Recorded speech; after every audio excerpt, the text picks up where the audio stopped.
In this video, I'm going to do an unboxing of the Netgear GTV1000 NeoTV Prime Google TV. So let's get to it. Now, this is one of the lesser known Google TV devices out there. At the time of filming this video, you can pick one up from Amazon.com for $99.99, basically $100. I got this one slightly used, or hopefully lightly used, from eBay for $59.49. And this will be the fourth Google TV device I've ever owned. The first one I owned was the Sony Blu-ray player with Google TV. I got that one on day one. Then I moved on to the Logitech Review with Google TV. And the last Google TV device I owned before this was the Vizio Co-Star. Now if you click on the link at the end of this video, you can check out all the Google TV devices I've ever owned. Now again, the eBay listing said that this thing was only used a couple of times. It was lightly used. Let's hope that's the case. So let me grab my trusty cutter here and let's get this thing open.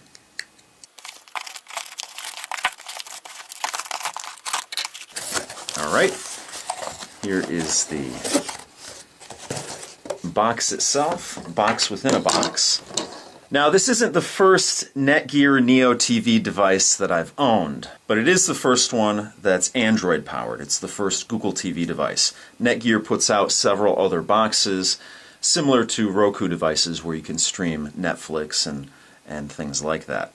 But this one is full-fledged Google TV. And I don't believe it's skinned like the Vizio Co-Star version is. But let's take a quick tour around the box here. Netgear branding here, NeoTV Prime with Google TV. Endless entertainment in one place, live TV, streaming, web, and apps. Now if you don't know about Google TV, it actually has an HDMI pass-through like the Xbox One has. And what that means is that you can actually plug your cable box into this device and then take an HDMI cord, another HDMI cord, and plug this device into your TV. And depending on what cable operator you have, you can actually control your cable box with the Google TV.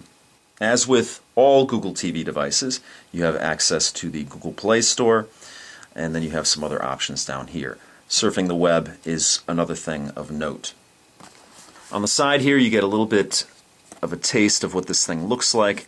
Looks like any of the other Netgear NeoTV devices, just a little rectangle there.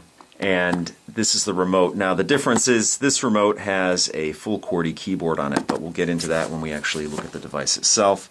As I said, you have Google Chrome on here so you can surf the internet. And then one of the other things that's good about Google TV is that you can do a search and it will bring up different options where you can find whatever you searched for. So in other words, if you're searching for TV, movies, and whatnot, you can enter in the name of the movie you want to watch or the TV show you want to watch, and it will pick up from different sources where you're going to be able to see that. So let's open this thing up. Okay, there's a seal on this side. And, okay, let's open it up from here. And let's see what's on the inside here. First thing you have is some documentation, getting started guide. Then you have the remote here. We'll get into that in a second. You have the box here. And actually, this is a little bit bigger than your regular Netgear NeoTV devices. Normally a Netgear NeoTV device is square. This is a little more rectangular, and it's not as thick as this is. I don't actually have any Netgear NeoTV devices anymore. Generally, if I don't use a device, I turn around and sell it on eBay. So I can't actually show you something to compare to this, but trust me, I have seen them and used them enough to tell you that this is just slightly bigger. It's not a large, as you can see, it's not a large device, but it is thicker and wider than a regular NeoTV device. Let's put that to the side and see what else is in the box here. You have your power cord right here, and this is an IR blaster in case you need it. And that's because a Google TV device can actually be used to control other components in your house or in your entertainment center. So basically you can use this device to control a receiver, you can use it again to control your cable box, all through here. So let's take a closer look at the device itself. It looks to be in okay condition. You know, it has a glossy plastic finish, and those are very easy to scuff up. So as you can see, there is some scratching on there, and you can also see my ceiling fan there. So I'll try not to reflect that too much. But you do have your Netgear branding embossed into the cover here. I really don't care if it has a couple scratches on it here and there, because this box is going to be in my entertainment center and I'm really not going to see it. The front of it, some dust on there. You have your NeoTV branding, and then this is where your IR receiver should be on the box. On the right hand side, you actually have a USB port here where you can actually plug an external drive in, whether it's a flash drive or a hard drive. I believe you can use a hard drive with this. I know you can definitely use an external flash drive on it. And that way you can pull media off of whatever drive you do have and play it on this device. On the left-hand side here, there's nothing. And on the back, you have your IR blaster port here, your HDMI pass-through, your in and out, and then you have an Ethernet jack here. This does have wireless incorporated into it. I think it's 802.11b, G, and N. And then, of course, you have your power port here. On the bottom, you have two rubberized feet, and then you have your reset button in here, and then you have all the important serial number and all that information under my thumb there. So here's the remote control on it, and it's actually thinner than the CoStar remote control. Let me put that to the side so you can actually see the white background there, or at least the off-white background. It's thinner than the Vizio CoStar remote control.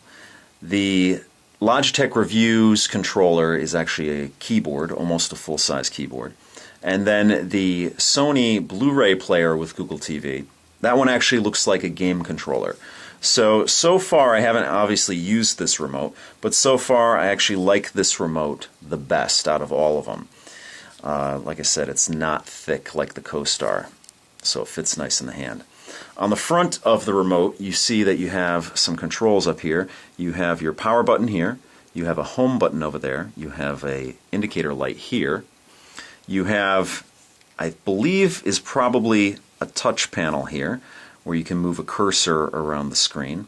You also have some corners of that. So as you can see, you can press this down and you have 4 corners which are of different colors there, and that will probably allow you to do certain things on the screen. And as you can see there, there's some arrows there too, so you can press on those to control whatever you see on the screen. So far so good. I like that. You have some buttons here which are glossy. You have a back button, you have a menu button, you have a search button, you have a picture-in-picture button, you have a guide button, and a live TV button. Down here you have some volume controls, you have channel controls, you have an info button, a mute button, and a minus button. Then you have some play controls here, rewind, pause, play, and fast forward. And then you have some dedicated buttons down here which allow you just to jump to certain apps. You have a Netflix button, you have an Amazon button, a YouTube button, a My Media button, a Crackle button, and an HBO Go button. And then down here you have your Netgear branding.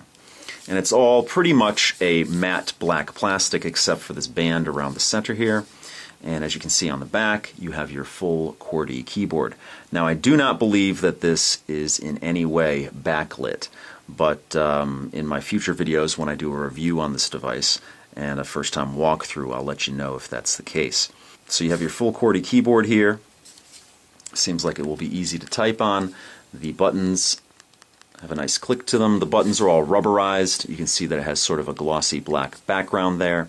And this has to open some way so that you can put the batteries in there, but I don't know how you do that at this time. Okay, I took a look at the instructions, and it's actually pretty unique how you get to the batteries on here. You can see these arrows on either side of the QWERTY keyboard, and you just pull this out and it exposes the battery. If I can get this side open as well, there we go. Exposes the batteries, which are AAA, on either side of the QWERTY keyboard, and as you can see on this end, it just kind of pulls out like that. So that's a very unique way to access the batteries. Now the QWERTY keyboard also has a lock function here. It's actually a lock button. You press it down and you see the light engage there, and that shows you that the keyboard is locked, so you're not going to mistakenly press anything back there while it's locked. Again, you can unlock it just by pressing the button again. You also have a function button on this side, where if you hold down that function button, which is in red, you can use all of the red controls on the buttons as well. So you can actually have play controls and whatnot on this side if you don't want to use this side. Now this minus button down here is actually part of dragging and dropping. So if you have an item that you want to drag and drop from one area of the screen to the other, you hold down the minus button and then you move it on the touchpad up here. Now this is a Bluetooth remote, and you actually have to pair it with the device. And in order to do that, you hold down both the forward and the backward keys on the play controls, and that should pair it with the device. But we'll actually check that out when we actually set it up. So as you can see on the sides of this remote, it's pretty much, you have curved edges on it on all the sides, so it does fit comfortably in your hand. So that's going to do it for this video. Join me in my next video when I actually fire up this device for the very first time, and we'll go through the setup process of this Google TV device. So as always, if you like what you see, please subscribe. If you have any questions or comments, please post them down below. And if you want to help out this channel, give me a thumbs up or favorite this video. So thanks so much for watching, and I'll see you guys next time.